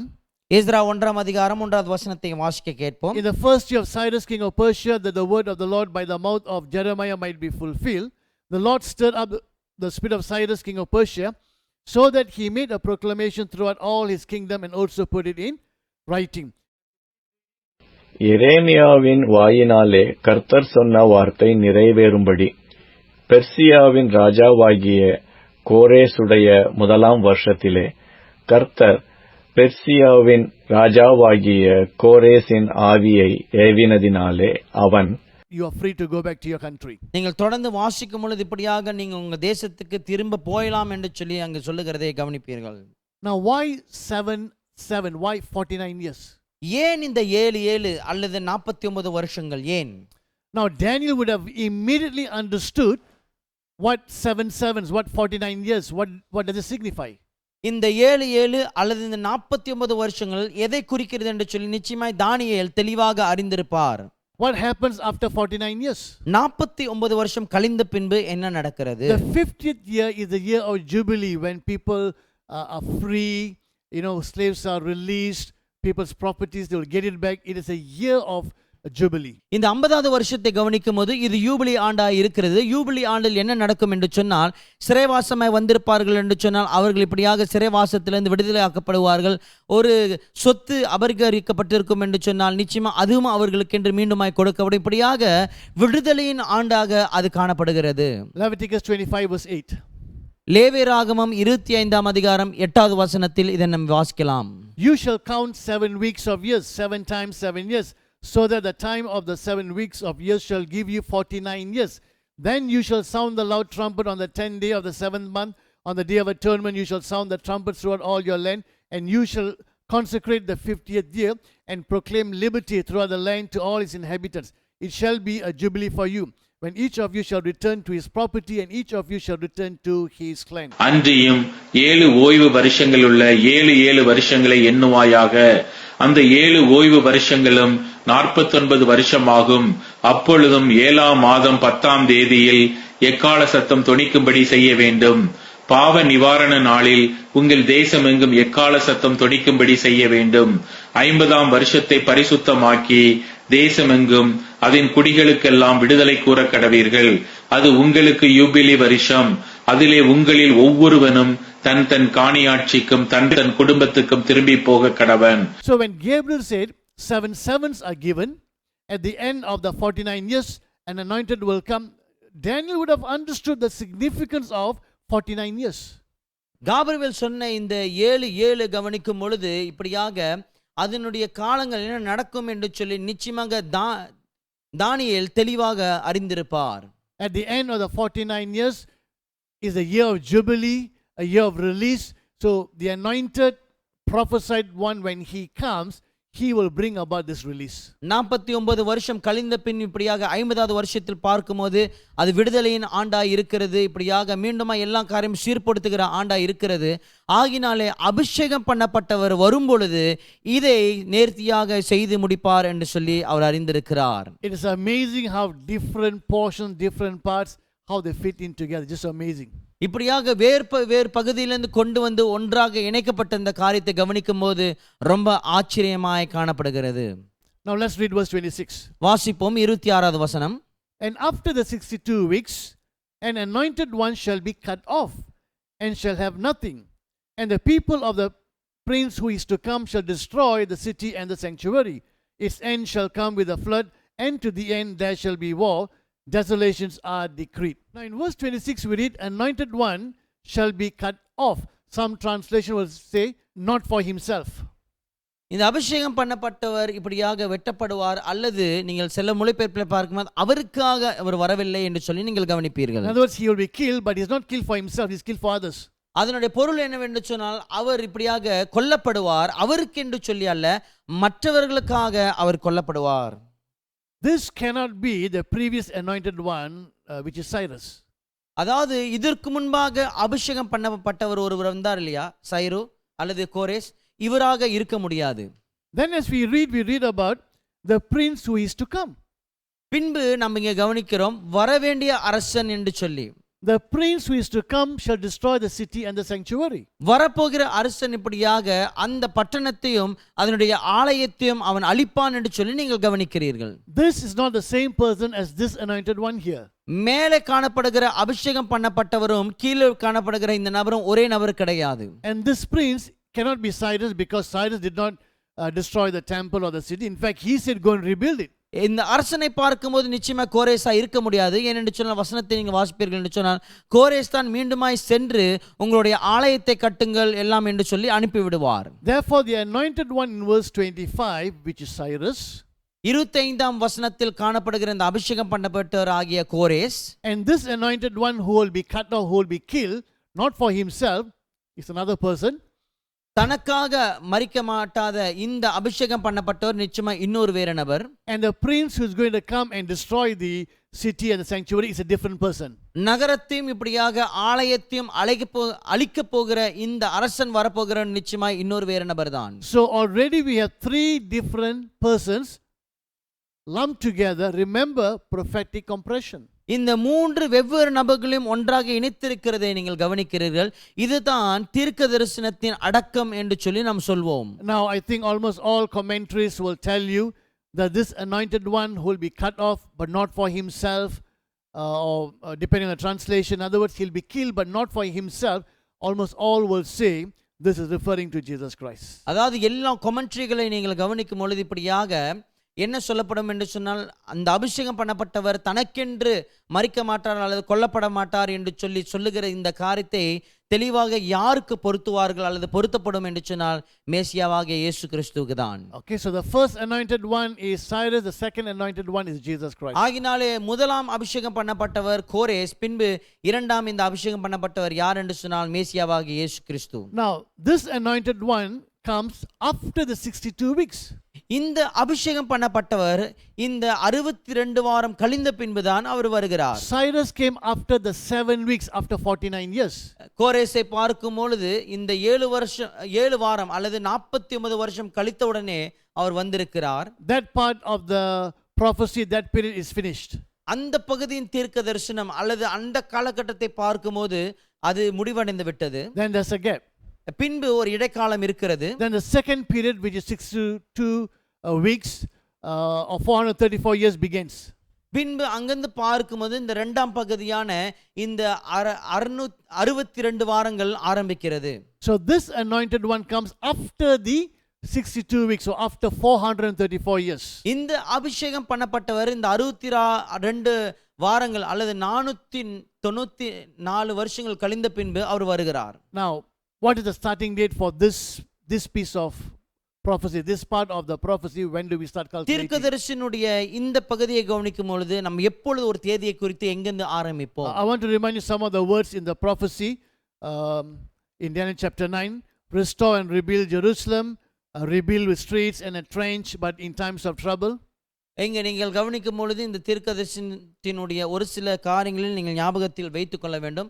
முதல் காரியத்தை பார்க்கும்போது எருசலேமை மீண்டுமாய் கட்டுவது, பின்பு மீண்டுமாய் சீரமைப்பது, பின்பு நீங்கள் கவனிக்கும் போது அதனுடைய சாலைகள், பின்பு அதனுடைய வழிகள் எல்லாம் மீண்டுமாய் இந்த கஷ்ட காலத்தில் கட்டப்படும்.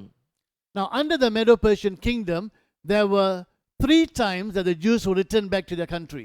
மெதோ பெர்ஷியாவின் ராஜ்யத்தின் கீழே பார்க்கும் பொழுது இந்த இஸ்ரவேலர்களை கவனிக்கும் பொழுது 3 தடவை தன்னுடைய தேசத்துக்கு திரும்பி போவார்கள். And I'll simplify the 3 returns. What did they accomplish?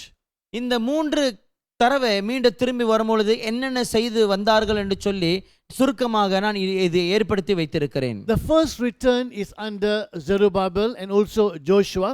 Around 50,000 were returned back to Israel. முதல் தடவை பார்க்கும் பொழுது செருபாபில் கீழ் அல்லது யோசுவாவின் கீழ் இப்படியாக ஏறக்குறைய 50,000 பேர் திரும்பி இஸ்ரவேலுக்கு வருகிறார்கள். The year is 536. வருஷம் என்னவென்று சொன்னால் கிமு 536 ஆண்டு.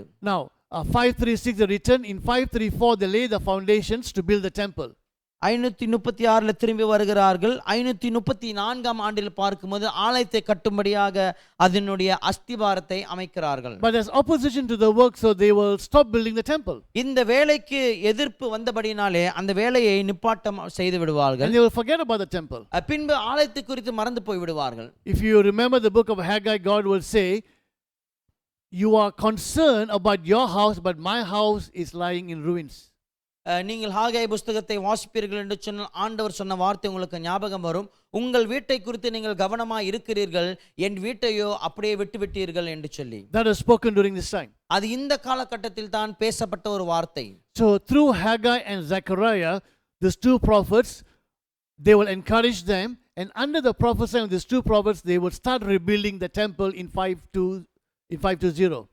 ஆகாய் மற்றும் ஜக்கரியா இந்த தீர்க்கதரிசியின் மூலமாக நீங்கள் பார்க்கும் பொழுது மீண்டுமாய் அவர்களுக்கு உற்சாகம் ஏற்படுத்தப்பட்டு பின்பு அவர்கள் சென்று இந்த ஆலயத்தை மீண்டுமாய் கட்டுகிறதை நீங்கள் கவனிப்பீர்கள். In 520. 520 ஆண்டில் இதை ஆரம்பிக்கிறதை நீங்கள் கவனிப்பீர்கள். And they will complete building the temple in 516. இந்த ஆலயத்தை எப்பொழுது கட்டி முடிப்பார்கள் என்று சொன்னால் 516 ஆண்டில். So under the first return, the temple is restored. முதல் அவர்கள் திரும்பி வரும்பொழுது ஆலயமானது மீண்டுமாய் அது கட்டப்பட்டது. Now the second return is under Ezra, and about 1,800 people will go with him. இரண்டாவது கட்டத்தை பார்க்கும்போது எஸ்ராவின் கீழ் ஏறக்குறைய 1800 ஆட்கள் மீண்டுமாய் திரும்பி வருகிறார்கள். That's around 456 or 457. அங்கே பார்க்கும்போது ஏறக்குறைய 457 ஆண்டு அல்லது 456 ஆண்டு என்று சொல்லி நீங்கள் சொல்லலாம். Ezra is a teacher of the word of God. And what he will do is he will teach the people the law, so the law is restored. எஸ்ராவை பார்க்கும்போது கர்த்தருடைய வார்த்தையை கற்றுக் கொடுக்கிறவராய் இருக்கிறபடினாலே மீண்டுமாய் கர்த்தருடைய பிரமாணம் நிலைநாட்டப்படுகிறதை மறுசீரமைக்கப்படுகிறதை நீங்கள் கவனிப்பீர்கள். The third return is under Nehemiah. மூன்றாவது திரும்பி வருகிற காரியம் நெகேமியாவின் கீழ் நடக்கிறது. That is around 444 or 445. ஏறக்குறைய 444 ஆண்டு அல்லது 445 ஆண்டு என்று சொல்லி நீங்கள் சொல்லலாம். And Nehemiah will come and he will rebuild the city, so the city is restored. நெகேமியா வந்து என்ன செய்வார் என்று சொன்னால் மீண்டுமாய் அந்த பட்டணத்தை அவர் கட்டுவார். ஆகையினாலே அந்த பட்டணம் மீண்டுமாய் சீரமைக்கப்படுகிறதை நீங்கள் கவனிப்பீர்கள். 3 returns and 3 restoration. இங்கே பார்க்கும்போது 3 தடவை திரும்பி வருகிறார்கள். 3 காரியங்களை மீண்டுமாய் சீரமைக்கிறதை நீங்கள் கவனிப்பீர்கள். Now if you remember, part of the prophecy says rebuilding Jerusalem. இந்த தீர்க்கதரிசனுடைய ஒரு பகுதியை நீங்கள் கவனிப்பீர்கள் என்று சொன்னால் என்ன சொன்னது என்று சொன்னால் எருசலேமை மீண்டுமாய் கட்டுவது, rebuild with streets, சாலை வைத்து கட்டுவது. And you find in the third return Nehemiah city is restored. மூன்றாம் கட்டமாக இப்படியாக நெகேமியா திரும்பி வரும்பொழுது இந்த பட்டணமானது மீண்டுமாய் சீரமைக்கப்பட்டது என்று சொல்லி நீங்கள் கவனிக்கலாம். We will read that Artaxerxes will give letters to enable Nehemiah to rebuild the city and wall. And Nehemiah will do that. When we read chapter 2 verse 5, 17, 18 and 20, when we read these verses, Nehemiah rebuilds. இங்கே ஆர்டசஸ்தா ராஜாவின் கீழ் பார்க்கும்போது இப்படியாக அவர் கடிதம் கொடுத்து மீண்டுமாய் நெகேமியா சென்று அந்த அந்த நகரத்தை கட்டவும் அதனுடைய அலங்கத்தை கட்டவும் அவர் அனுப்பிவிடுவார். நெகேமியா 2ஆம் அதிகாரத்தில் 5ஆம் வசனம் 17, 18, 20 வசனத்தை நீங்கள் வாசிப்பீர்கள் சொன்னால் மெய்யாகவே நெகேமியா அதை கட்டினதை குறித்து நீங்கள் கவனிப்பீர்கள். In chapter 3 verses 1 and 4, the gates are rebuilt. Chapter 6 verse 15, the wall is rebuilt. 11:1, the city is rebuilt. 3ஆம் அதிகாரம் 1வது வசனம் 4வது வசனத்தை பார்க்கும்போது அதனுடைய வாசல் கட்டப்பட்டது என்று சொல்லி நீங்கள் கவனிப்பீர்கள். பின்பு 6ஆம் அதிகாரம் 15வது வசனத்தை பார்க்கும்போது அதனுடைய அலங்கம் கட்டப்பட்டதை நீங்கள் கவனிப்பீர்கள். பின்பு 11ஆம் அதிகாரம் 1ஆம் வசனத்தை பார்க்கும் பொழுது அதனுடைய பட்டணமே மீண்டுமாய் கட்டப்பட்டதை நீங்கள் கவனிப்பீர்கள். Because of this, some have taken this as the starting point to calculate the 490 years. இது நிமித்தமாக சில ஆட்களை பார்க்கும் பொழுது 409 வருஷத்தை இதிலிருந்து கணக்கெடுப்பு எடுக்க ஆரம்பிப்பார்கள். Now I think it is important to recognize that when Nehemiah starts to rebuild, that is an important period, but that is not the starting point of the 490 years, it is the starting point of the 62 weeks. நெகேமியா கட்டுகிற இந்த காலகட்டத்தை நீங்கள் எடுப்பீர்கள் என்று சொன்னால் அது முக்கியமான காலகட்டம் தான். ஆனாலும் இது அந்த 494 வருஷம் அல்ல, ஆனாலும் இதுதான் ஆரம்பம் அல்லது 62 வாரத்தின் ஆரம்பம் என்று சொல்லி நீங்கள் கவனிக்கலாம். So the starting date for this second part, the 62 weeks of 434 years is Nehemiah's restoration of the city. இந்த 62 வாரம் அல்லது இந்த தீர்க்கதரிசி 2ஆம் பகுதியை நீங்கள் கவனிப்பீர்கள் என்று சொன்னால் இதனுடைய முக்கிய அம்சம் என்னவென்று சொன்னால் நெகேமியா மீண்டுமாய் அந்த பட்டணத்தை சீரமைக்கிறார். So what is the starting date of the 62 weeks? ஆகினாலே இந்த 62 வாரத்தினுடைய தேதி ஆரம்ப தேதி என்ன? Now when we read Nehemiah chapter 2 verse 1, we read, in the month of Nisan, in the 20th year of King Artaxerxes, when wine was brought for him, and we can read the whole verse, 20th year of King Artaxerxes. இந்த நெகேமியா 2ஆம் அதிகாரம் 1வது வசனத்தில் நீங்கள் வாசித்திருப்பீர்கள் என்று சொன்னால் இப்படியாக அர்தசஷ்டா ராஜாவின் 20ஆம் வருஷத்தில் என்று சொல்லி நீங்கள் இதை கவனிப்பீர்கள். Now the International Standard Bible Encyclopedia says, all are agreed that the Artaxerxes at whose court Ezra and Nehemiah were officials is Artaxerxes I, the son of Xerxes, commonly called Longimanus, who reigned from 465 to 424 BC. What we need to know is he ruled from 465. That's when he started ruling. அவர் எப்பொழுது இந்த ஆர்டசஸ்தா ராஜா அவர் ஆரம்பிக்கிறார் தன்னுடைய ஆட்சி ஆரம்பிக்கிறார் என்று சொன்னால் 465 கிமு 465 ஆண்டில் அவர் ஆரம்பிக்கிறார். So the 20th year will be 445 BC. ஆகினால 20வது வருஷம் என்று சொல்லி இந்த வருஷத்தை நீங்கள் கவனிப்பீர்கள் என்று சொன்னால் 424ஆம் வருஷத்தை நமக்கு குறிக்கிறது. So that could be our starting point. இதுதான் நம்முடைய ஆரம்ப நிலையாய் இருக்கலாம். But we have an historian called Flavius Josephus who lived in the 1st century. நமக்கு ஒரு சரித்திரவாதி இருக்கிறார். அவருடைய பேர் அவர் 1ஆம் நூற்றாண்டிலே வாழ்ந்து வந்தார்.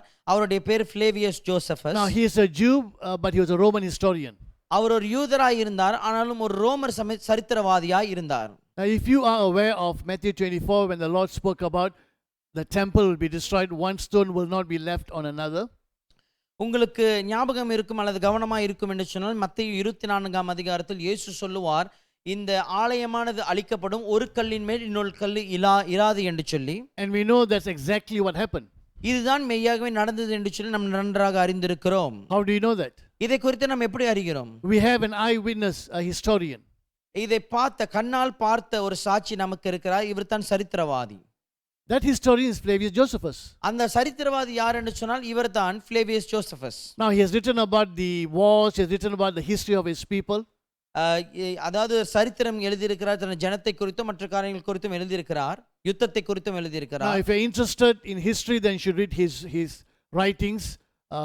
It will be interesting to see what he has written. சரித்திரம் உங்களுக்கு பிடிக்கும் என்று சொன்னால் அவருடைய எழுத்துக்களை நீங்கள் வாசிக்கலாம். ஏனென்று சொன்னால் அதை வாசிக்கும் போது உங்களுக்கு ஈர்ப்பாக இருக்கும். I want to read something that he wrote that is relevant to what we are reading right now. This is from the Antiquities of the Jews, book 11, part 5. Let me read to you. I'm going to read quite a long passage for you to see how it corresponds so closely to the scriptures that we read. How long, O Lord, will thou overlook our nation, while it suffers so great miseries, and while we are made the prey and the spoil of all men? And while he stayed at the gate and lamented thus, one told him that the king was going to sit down to supper. So he made haste and went as he was, without washing himself, to minister to the king in his office of cupbearer. But as the king was very pleasant after supper and more cheerful than usual, he cast his eyes on Nehemiah, and seeing him to look sad, he asked him why he was sad. Whereupon he prayed to God to give him favor and afford the power of persuading by his words, and said, How can I, O king, appear otherwise than thus, and not be in trouble, when I hear that the walls of Jerusalem, the city where are the sepulchres of my fathers, are thrown down to the ground, and that its gates are consumed by fire? But do thou grant me the favor to go and build its wall, and to finish the building of the temple. Accordingly, the king gave him a signal that he freely granted him what he asked, and told him that he should carry an epistle to the governors, that they might pay him due honor, and afford him whatsoever assistance he wanted, and as he pleased. Leave off thy sorrow, then, said the king, and be cheerful in the performance of thy office hereafter. Now, this is the part I want you to pay attention. So Nehemiah worshipped God and gave the king thanks for his promise, and cleared up his sad and cloudy countenance by the pleasure he had from the king's promises. Accordingly, the king called for him the next day, and gave him an epistle to be carried to Adias, the governor of Syria, and Phoenicia, and Samaria, wherein he sent to him and to pay due honor to Nehemiah, and to supply him with what he wanted for his building. Now when he was come to Babylon, and had taken with him many of his countrymen, who voluntarily followed him, and he came to Jerusalem in the 25th year of the reign of Xerxes. Now this is what I want us to pay attention. இதில் தான் நீங்கள் கவனம் செலுத்த வேண்டும். He doesn't go immediately to Israel. He goes to Babylon first, looking for a volunteer to help him in this project. உடனடியாக அவர் எருசலேம் வந்தடையவில்லை. ஆனாலும் முதலாவது பாபிலோனுக்கு சென்று இப்படியாக சில உதவி ஆட்களை சேர்த்துக் கொள்ளும்படியாக வருகிறார். And he comes to Jerusalem in the 25th year of the king. எப்பொழுது எருசலேம் வருகிறார் என்று சொன்னால் ராஜாவினுடைய அரசாளுகிற 25ஆம் ஆண்டில் தான் வருகிறார். And the 25th year would be 440. 25ஆம் வருஷம் எப்பொழுது என்று சொன்னால் 440ஆம் வருஷத்தில். So now we have the starting point for the 62 week, that is 440 BC. இந்த 62 வாரங்களுடைய ஆரம்ப தேதி இப்பொழுது நமக்கு கிடைக்கிறது. இதுதான் கிமு 440வது வருஷம். Okay. So the 25th year of Artaxerxes will be 440. ஆகினாலே ஆர்த்தசஷ்டாவின் 25ஆம் ஆண்டு ராஜ்யபாரியம் எப்பொழுது என்று சொன்னால் 440வது வருஷம். 62 weeks, that means times 7, 434 years. நீங்க 62 வாரம் 7ஆக பெருக்கும் பொழுது 434 வருஷங்கள். So you take away 434 to 440, we will get 6 BC. 440ல இப்படியாக 434 நீங்க கழித்து விட்டால் கிமு 6ஆம் ஆண்டு உங்களுக்கு விடை கிடைக்கும். So in 6 BC, the second prophesied anointed one comes. ஆகினாலே கிமு 6ஆம் ஆண்டில் இப்படியாக இரண்டாவதாக சொல்லப்பட்ட இந்த அபிஷேகம் பண்ணப்பட்டவர் வருகிறார். And this anointed one is Jesus the Messiah. இந்த அபிஷேகம் பண்ணப்பட்டவர் யார் என்று சொன்னால் இயேசு கிறிஸ்து, அந்த மேசியா அவரே. So Jesus was born in 6 BC. இயேசு கிறிஸ்து கிபி 6ஆம் ஆண்டில் பிறந்தாரா? Christ was born before Christ. இயேசு கிறிஸ்து கிறிஸ்துவுக்கு முன்பே பிறந்திருக்கிறாரா? He was born 6 years before Christ. கிறிஸ்துவுக்கு முன்பாகவே 6 வருஷத்துக்கு முன்பாகவே அவர் பிறந்து விட்டாரா? Now sounds a bit silly, and how can you say Christ was born before Christ? அதாவது கிறிஸ்துவுக்கு முன்பே எப்படி பிறக்க முடியும் என்று சொல்லி நீங்கள் யோசிக்க முடியும். Well, in our next lesson we will look into this. அடுத்த பாடத்தில் இதை குறித்து நாம் கவனம் செலுத்துவோம். So we will bring a completion to this part of this lesson. In our next lesson we will continue to look at this 70 weeks prophecy. அடுத்த பாகத்தில் பார்க்கும்போது இந்த பாடத்துக்கு ஒரு முடிவுக்கு நாம் கொண்டு வருவோம். இந்த 70 ஆண்டு தீர்க்க தரிசனத்தை குறித்து நாம் இன்னும் தொடர்ச்சியாக பார்ப்போம். And we will discover how is it possible that Christ was born 6 years before Christ. அதாவது இது எப்படி சாத்தியமாகும்? கிறிஸ்துவானவர் 6 வருஷத்துக்கு முன்பாக அல்லது கிறிஸ்து ஆண்டுக்கு 6 வருஷத்துக்கு முன்பாக எப்படி அவர் பிறந்திருக்க முடியும்? And we'll also discover that in this 4 verses of the 70 weeks prophecy, there are 4 different individuals. இந்த 70 வார தீர்க்க தரிசனத்தை குறித்து 4 வசனங்களை வைத்து 4 வெவ்வேறு நபர்கள் இருக்கிறதே அல்லது காணப்படுகிறதை நாம் கவனிக்க போகிறோம். So now you have to go through again this lesson to listen to it, look at the calculation, look at the scriptures.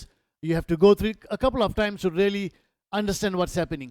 இது என்ன நடக்கிறது என்று சொல்லி நீங்கள் மிகவும் தெளிவாக புரிந்து கொள்ள வேண்டும் என்று சொன்னால் மீண்டும் மீண்டுமா இந்த செய்தியை உட்கார்ந்து கேட்டு இதனுடைய கணக்கெடுப்பு நீங்கள் எடுத்தால் ஒழிய உங்களுக்கு சரியா புரியாது. Okay, so God bless you. See you again in the next lesson. கர்த்தர் உங்களை ஆசீர்வதிப்பாராக. அடுத்த பாடத்தில் உங்களை நாம் கவனிப்போமாக.